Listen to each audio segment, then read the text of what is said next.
Hello, Nan. So, first of all, we students have internship about BTG in our fourth semester. So, as a student in second semester, I would like to ask you that what skills, projects, or experiences should we take so that we can make most out of these opportunities and like be ahead of the crowd? Are you asking about internships and placements? Okay. You're currently in your Second semester. second semester. Basically, you want to prepare for internships and placements. Yeah. What kind of internships and placements? Like we follow on this mostly in the exploration phase, like college that there is some tech, there is non-tech, there is core and entrepreneurship. So it will give a broader perspective. So देखो अब मुझे जो personally लगता है सबसे पहले तो हमें खुद क्लियर होना चाहिए what do we want to do. हमें क्या टेक के अंदर जाना है, क्या ये हमने डिसाइड कर लिया कि ठीक है ऑन कैंपस नहीं लग रही पर हमें टेक प्लेसमेंट के लिए तैयारी करनी है. वो अगर हमारे दिमाग में क्लियर है then we should start working towards it. उसका मोटिवेशन कुछ भी हो सकता है हमें टेक का काम अच्छा लग रहा है, हो सकता है उसके अंदर हमें पैकेजेस अच्छे दिख रहे हैं, हो सकता है that is the lifestyle that we want from ourselves. If you have decided कि आपको टेक के अंदर जाना है, चाहे ऑन कैंपस नहीं लग रही फिर भी ऑफ कैंपस के अंदर जाना है, तब there are specific things that you have to do to prepare for a good tech job. को सबसे पहले तो अच्छे प्रोजेक्ट्स बनाने पड़ेंगे. जनरली टेक कंपनीज एक्सपेक्ट करती हैं कि आपकी CGPA ठीक होनी चाहिए. ठीक होने का मतलब है यू शुड हैव एटलीस्ट 7+, 8+ है तो और अच्छा है. तो उसके बाद you have to create a good resume के अंदर आपके पास प्रोजेक्ट्स अच्छे होने चाहिए. जनरली फ्रेशर्स से एक्सपेक्टेशन होती है कि उनके पास at least 2 full stack deployed projects होने चाहिए जिसमें front end back end database कुछ किया हो उन्होंने, चाहे वेब डेवलपमेंट में चाहे ऐप डेवलपमेंट में. उसके अलावा if you also try something like machine learning, that is also a good sign. उससे रिक्रूटर को पता चलता है कि आपने टेक के अंदर एक्चुअली इंटरेस्ट है, ऐसा नहीं है बस नाम के प्रोजेक्ट्स बना लिए, आप डिफरेंट फील्ड्स एक्सप्लोर कर रहे हो. रिक्रूटर ने बहुत रेज्यूमे देखे होते हैं और उन्हें पता होता है कौन सा स्टूडेंट है जो एक्चुअली टेक के अंदर गया हुआ है और उसको डेडिकेटेडली वहीं पर करियर बनाना है. And dedicating early years of your college towards building that resume वो लॉन्ग टर्म के अंदर डेफिनेटली हेल्प करता है, क्योंकि सबको पता होता है कि टाइम बहुत लिमिटेड है. कोई 2 साल में कितना कर सकता है वर्सेस 3 में कितना कर सकता है वर्सेस 4 में कितना कर सकता है, उसका मेजर डिफरेंस है. And the early you start things start compounding. अगर आप फर्स्ट ईयर के अंदर स्टार्ट करते हो, इट्स फर्स्ट ईयर के अंदर if you started and you reach till your 4th year तो वो चीजें कंपाउंड होंगी. It's not a linear graph. वो चाह के भी कोई स्टूडेंट जो 3rd ईयर के अंदर 4th ईयर के अंदर प्लेसमेंट की तैयारी स्टार्ट करेगा वो कवर अप नहीं कर पाएगा. उसके ऊपर आप किसी एक में स्पेशलाइजेशन लेते हो. आप अगर डेवलपमेंट में स्पेशलाइजेशन ले रहे हो, you go for open source, you go for other things, you try to get internships first. शुरुआत में हो सकता है हमें अनपेड इंटर्नशिप्स मिले या उतने अच्छे पैकेज की नहीं मिल रही, पर at least they give us some good work experience.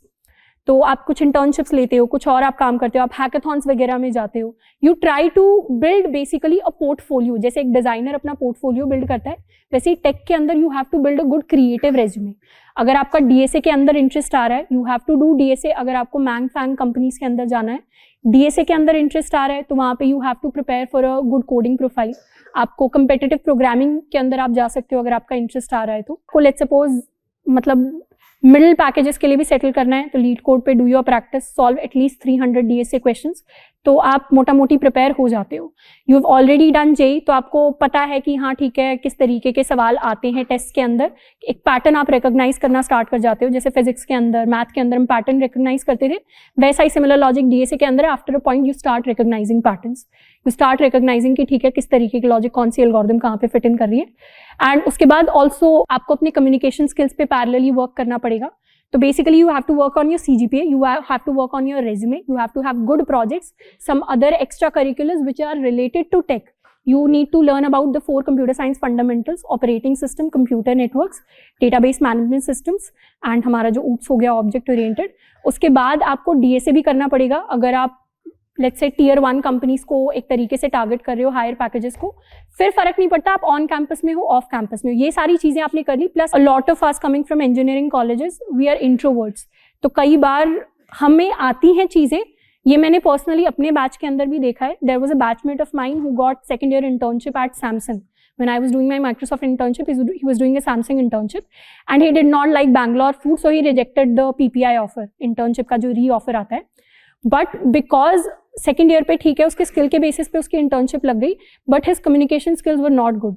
तो 3rd ईयर के अंदर जब इंटर्नशिप के लिए अपॉर्चुनिटीज आई, he was one of the last people to get an internship and even Samsung rejected him for that opportunity because all of us in class knew कि his communication skills were not that good. उसको चीज़ें आती थी but वो explain नहीं कर पाता था interviews के अंदर. And he was coming from a background जहाँ पे उसका English उतना strong नहीं था.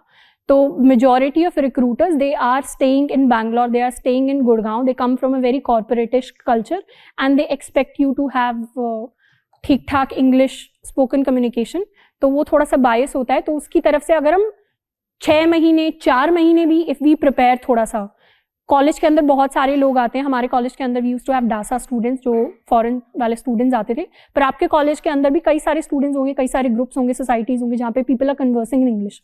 तो वहाँ पे जाने की कोशिश करो. Try to improve your English communication skills, because India के अंदर we are very into discrimination related to languages. I don't want to say it but it is true. And उसमें अगर एक चीज़ है जो पता ही है आपको कि आपको स्टैंड आउट करा देगी, तो उसके ऊपर आप काम कर सकते हो. तो टेक स्किल्स तो लेके चलने ही है, वो तो बेसलाइन है. टेक स्किल्स के बिना अगर कम्युनिकेशन पे काम किया है तो उससे टेक जॉब नहीं मिलेगी, कंसल्टिंग में मिल सकती है, पर दोनों के ऊपर ही आपको पैरेलली काम करना पड़ेगा. प्लस आपके कम्युनिकेशन स्किल्स अगर 7 out of 10 भी हैं इन इंग्लिश कम्युनिकेशन, तो आपका हो जाएगा एक अच्छी कंपनी के अंदर. पर आपको पहले अपने लिए डिसाइड करना पड़ेगा कि if not on campus then do I want to do this off campus.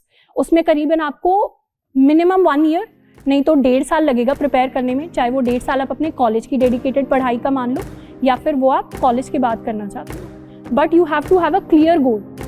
The question should not be कि नहीं हुआ तो हम क्या करें. The question is what do you want to do. आपको क्या करना है. I'm in line with the stars, I'm in sync with the earth. 10 toes deep, flower child from the turf. I never switch sides, like even when I die, I'ma ride for the squad, let her ties in the